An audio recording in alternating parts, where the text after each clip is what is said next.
forward, 6'11" from Germany, number 41, Dirk Nowitzki. In 1998, Dirk Nowitzki arrived in Dallas, having achieved his dream of reaching the NBA.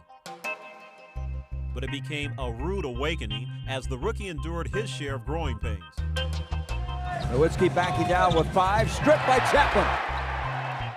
Nowitzki, not a good-looking shot there at all. See, Nowitzki just was not aggressive enough. When that ball was there, he just didn't go get it. It was really hard for me, coming over. I was the man in Germany. I played 40 minutes a game, taking every shot whenever I wanted to. And now all of a sudden come in a situation where I felt like, every player on my own team was better than myself.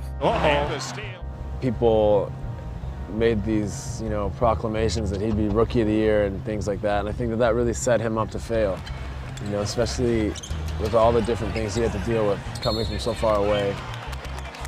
For me, it was a culture shock. I was new, I didn't know anyone, and my family was like a 12-hour flight away. All the traveling, all the games, we only used to play 1 or 2 games a week. And here, we had like 5 or 6 games a week. I mean, it was crazy. It's such a huge step. I still can't believe it. It's a totally different style of basketball over here. The pace is much higher. Under the basket, it's almost like wrestling. It's really everybody grabs you and pushes you, so it's a big thing, and I'm still not used to it. I got burned like once or twice or maybe 3 times a game when I was young. That's something I had to learn and learn how to compete against. Driving on Nowitzki. Good move, Don. If you come out of Europe, you're a 7-footer, you're a white guy, and you shoot, you're obviously going to be a soft guy. I mean, you hear it right away. I'll be coming in the game, and my guy would catch the ball, and you hear from the bench, "Go at him, go at him." He can't. He's soft.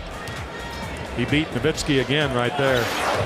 Obviously, when things are not going right, you start to doubt yourself a little bit. I mean, was it the right decision? Should have stayed in Europe for a couple more years and develop and come back more ready.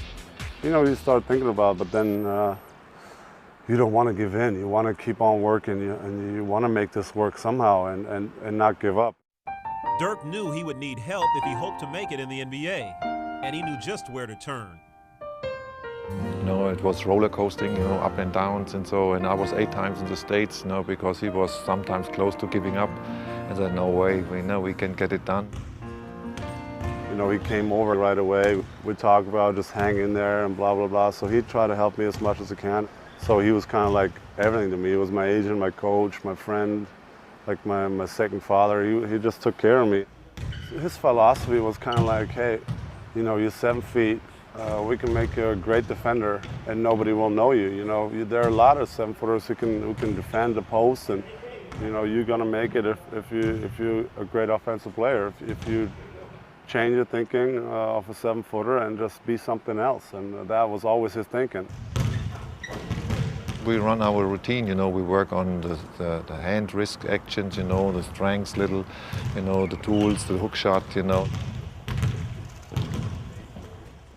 His drills are a little old school. We do a lot of stuff how they train back in in the 60s, and just other people, when they see it once in a while, say, "What are you doing there?" I mean, it looks a little awkward when I jump, through the gym. But I think it's good stuff. It's a little different than how other people train.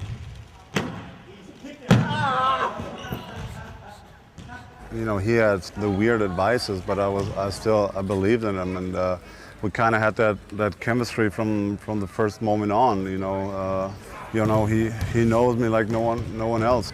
He just, hey, you're doing this wrong, and I change it, and right away it's 100% better against. I don't think there's one singular person on this world that can teach me what he taught me. So I got to go with it. Holger's advice proved to be just what his struggling student needed.